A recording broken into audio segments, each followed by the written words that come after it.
With regard to food shortage, yes, we did talk about food shortages.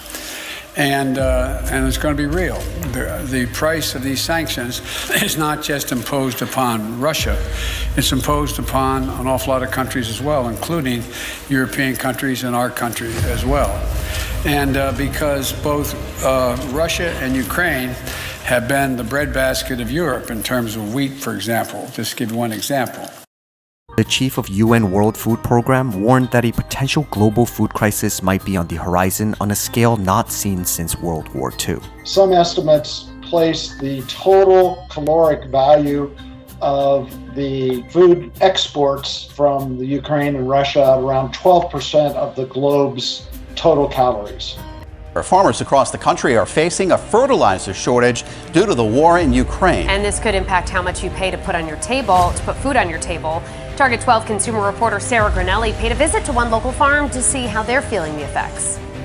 The local farmer we spoke with says prices from the fertilizer to the gas that is used to run his equipment has increased significantly. This in turn will contribute to the rise in food prices down the road. Indonesia's president announced on Friday that the country would ban the export of palm oil beginning later this month. The country will continue to monitor and evaluate the policy until, quote, an abundant and adequate supply of the oil is in stock domestically.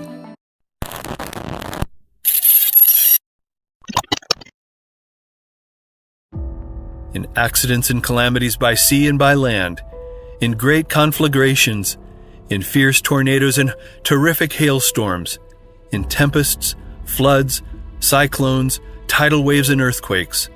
In every place and in 1,000 forms, Satan is exercising his power. He sweeps away the ripening harvest, and famine and distress follow. Anger, frustration, outrage growing in Shanghai in China, a city of 25 million people, been locked up in their homes since the end of March as a surge in COVID cases led officials to impose these hard lockdowns under China's strict zero COVID policy. Residents there in need of food, medicine, other supplies, they're pushing back against the lockdown. At the Live News Desk, we have a breaking situation going on just to our south. This is in Salinas, a huge fire at a food processing plant. This is for Taylor Farms. And right now there are concerns about a huge plume of ammonia coming from this area. And they have an evacuation in the immediate area as well as a shelter in place.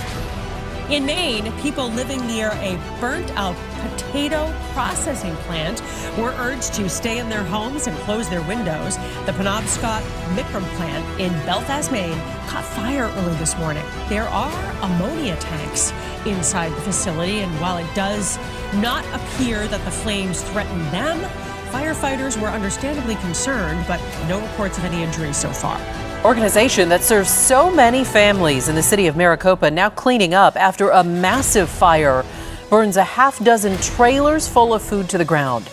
An update now on this massive fire in Conway last night. Crews say they were on the scene for about 16 hours battling those flames. More than 12 departments and agencies worked together to put out the fire at East Conway Beef and Pork.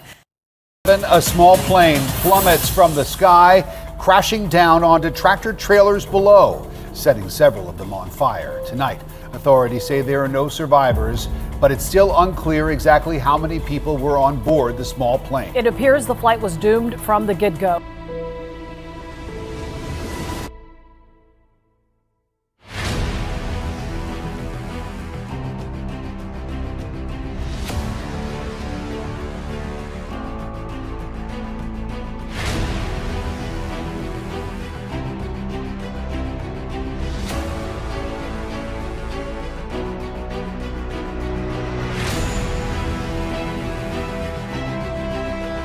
As their standard, they do a lot of organic produce and a lot of box shipping and such like that of produce. Their headquarters burned down last night. So as your standard is saying that they do not believe that this will significantly impact their operations, though some product lines will be affected.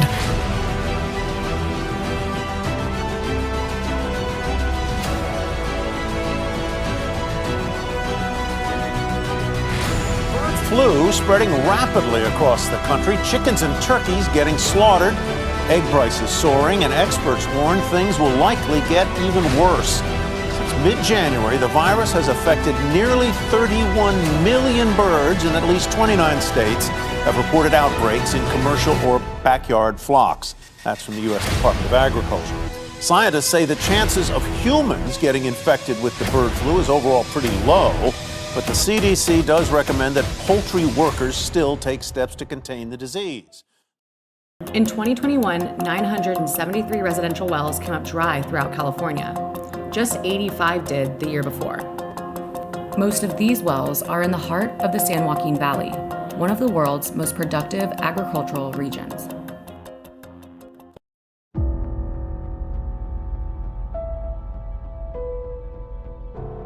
The FBI now is telling farmers to be on the lookout for hackers. Investigators say that cyber criminals might go after agricultural businesses during planting and harvesting season.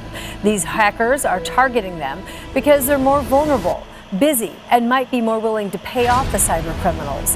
The FBI says a major disruption of farmers would impact the entire national food chain. In the 1960s, India, a recently independent country, was struggling to produce enough food for its citizens. A string of droughts made things worse, causing devastating famines. So the government stepped in to modernize farming and increase the food supply in what was called the Green Revolution.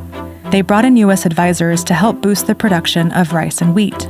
Together, they ended up overusing chemical fertilizers, pesticides, and irrigation, causing large plots of land to become infertile. Many crops suffered.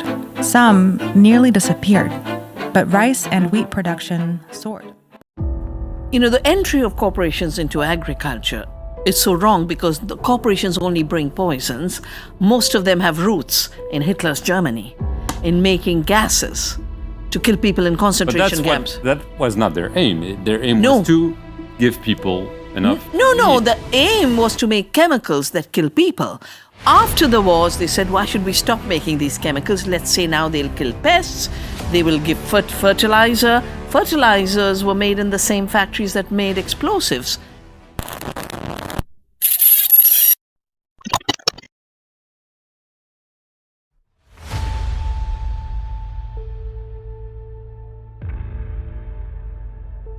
In response to energy and food shortages, the Biden administration is shutting down domestic oil and gas production.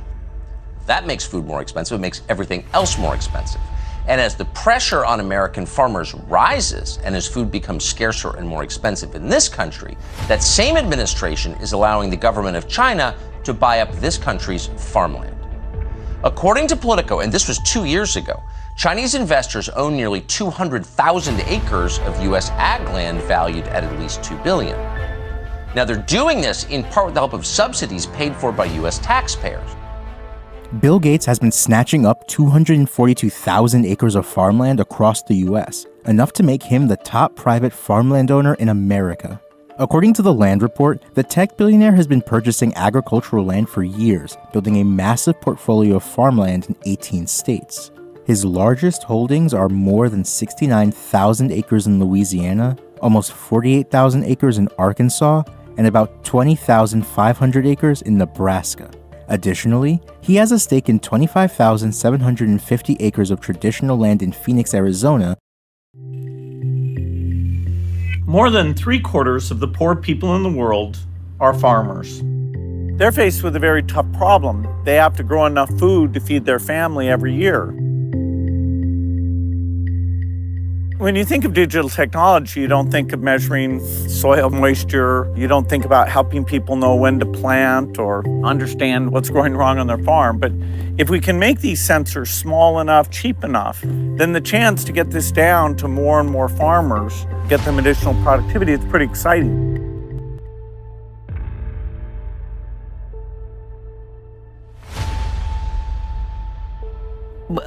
Bill Gates is trying very hard to shift the patenting issue now to digital. So you just take a genomic map and you say, my invention, you don't create a seed. Seed is self-organized, self-making, and evolution in continuity. Just by making a map, a genome, and you have no idea what the sea does.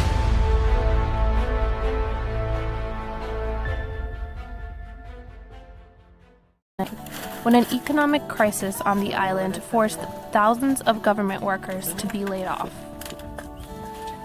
It was then when they started looking for farmland and began to work in agroecological farming. Siempre estuvimos bien presentes que íbamos a trabajar en la tierra. Así que fue, por así decirlo, una oportunidad para empezar antes de lo que nosotros esperábamos que iba a pasar. Immediately after Maria, while the rest of the island was worried about their food supply, they had their crops.